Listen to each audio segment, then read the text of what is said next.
राधे राधे महाराज जी, आपके चरणों में कोटि कोटि प्रणाम। महाराज जी, सिद्ध पुरुष साधना काल में हृदय में व्याप्त जिस बल से माया के आगे कभी अपने घुटने नहीं टेकते, वो बल क्या है? क्या वो हर साधक के लिए अलग अलग बल हो सकता है? उस बल को कैसे प्राप्त करें?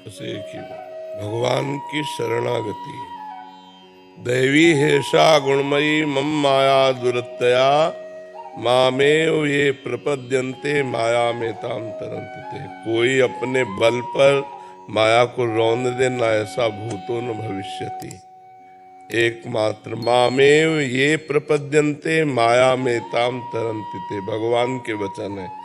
दैवी हेषा गुणमयी मम माया दुरत्तया। ये जो देवी माया है ये त्रिगुणात्मिका है, सतोगुण रजोगुण तमोगुण। भगवान की गुरुदेव की शरणागति के बिना शिव विरंचिका मोहे को है बपुरान।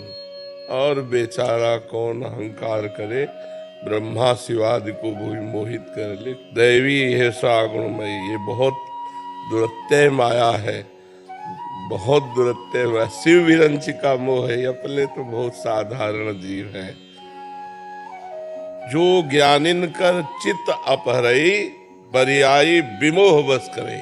बड़े बड़े ज्ञानियों के, अज्ञानियों की तो बात जाने दो, बड़े बड़े ज्ञानियों को बलात् आकर्षित करके उनको भ्रम पैदा कर दे, उसी का नाम माया है। ज्ञानाम अपि चेतांसी, ज्ञानियों की ज्ञानमयी चेतना का अपहरण करके बलात् से मोह में डाल दे, वो भगवती महामाया है, कोई साधारण नहीं। तो सबसे पहली बात, माया पर विजय प्राप्त करने के लिए भगवान की शरणागति। इसके बाद भगवान का निरंतर नाम जप। इसके बाद एक एक दोष अपने अंतःकरण में देख करके उनका त्याग करता चला जाए।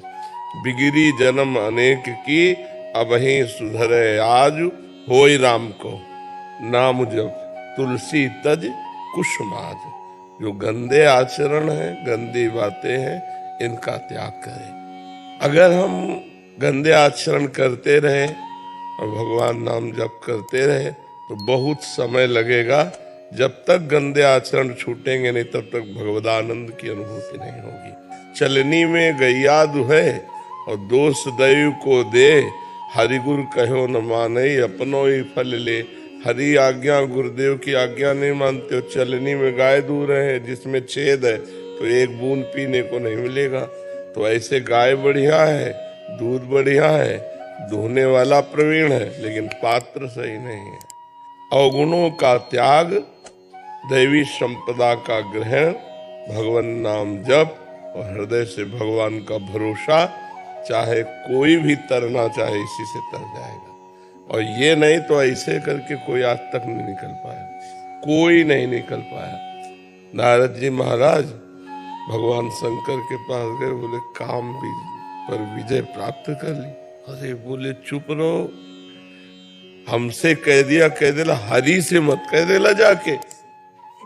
तो उनको लगा ये काम विजयी नहीं है ना, क्योंकि क्रोध आ गया तो सही काम विजय तो नहीं हुआ। हमको तो गुस्सा भी नहीं आया और काम प्रणाम करके चला गया। तो इसका मतलब भगवान शिव हमारी बात सह नहीं पाए। हरि के पास गए और हरि कौतुक निधि, आओ आओ नारद जी। नारद जी बैठे, बोले भगवान आपकी कृपा से हमने काम पर विजय प्राप्त कर ली।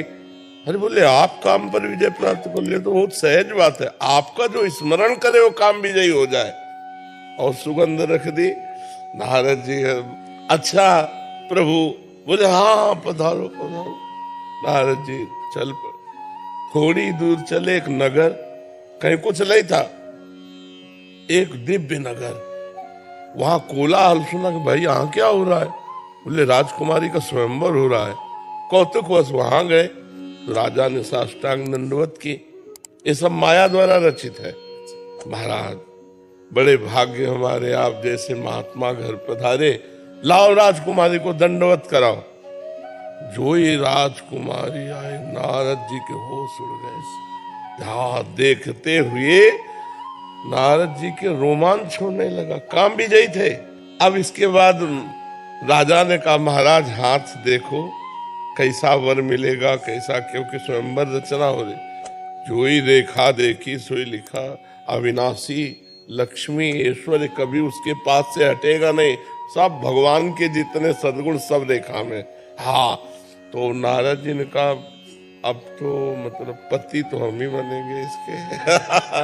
अभी भगवान से कह के आए, तो अब देखो ये भक्ति की महिमा होती है कि इतनी प्रचंड भगवान की माया में भी भगवान की स्मृति नहीं गई। उन्होंने सोचा इस समय तप करने का समय नहीं है कि मैं तप के द्वारा वरदान मांगू, तो मेरे परम हितैषी भगवान श्री हरि हैं, मैं उनको पुकारूं और उनसे कहूं अपना रूप दे दो, तो बस चट ब्याह कर लेगी राजकुमारी। और राजकुमारी मिल गई तो जीवन की तपस्या का फल मिल गया। अब वो एकांत में गए और पुकारा, हे नाथ हे करुणामय, आप कृपा। भगवान फौरन प्रकट हो गए। वैसे तो चाहे देर लगाते, अब तो कौतुक करना है तो कृपा करके तुरंत। जे विधि होए नाथ हित मोरा, करो सुबेग दास में तोरा। भगवान ने कहा जे विधि होई परम हित, नारद सुनो तुम्हारा। बोले भगवान हरि रूप दे दो। तो भगवान ने कहा तथास्तु। और नारद जी ने समझा हरि रूप मिल गया। और हरि कहते बंदर को भी, भगवान ने बंदर का रूप ना। अच्छा आश्चर्य कि राजा और संपूर्ण प्रजा सबको नारद रूप दिखाई दे रहे। राजकुमारी, अब राजकुमारी माला लेके चली। सोची कि प्रारंभ में इस बंदर को किसने बैठा दिया।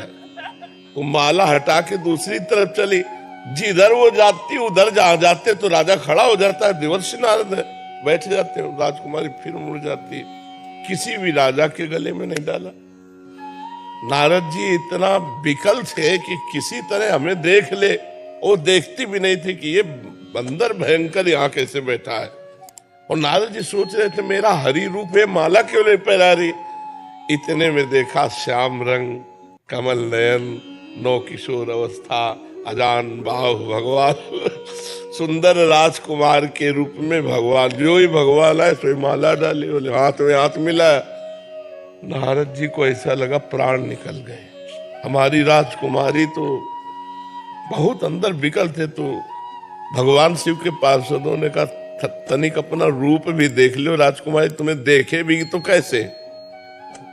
तो जल में जेव देखा, मरकट बदन भयंकर देही। उनका अच्छा इतना छल, हमारे स्वामी है, जिंदगी हो गई माला घुमाते की, आज नारद से पाला पड़ा है। नारद जी ने कहा पूरा जीवन हो गया आपकी सेवकाई करते हैं, एक बात मांगी थी ये राजकुमारी, उसका भी अपहरण कर लिया आपने, उसका भी। जाओ मैं साप देता हूं, जैसे मैं स्त्री वियोग से दुखी हूं ऐसे तुम स्त्री वियोग से दुखी होगे। जैसे मुझे बंदर की देही दी ऐसे बंदर तुम्हारी सहायता। भगवान ने हाथ जोड़कर साप त्राहिमाम नारद जी शरणागत होकर बोले जपो जाए शंकर सत। जाओ भगवान शंकर, क्योंकि अपराध बनाना भगवान शंकर ने मना किया था।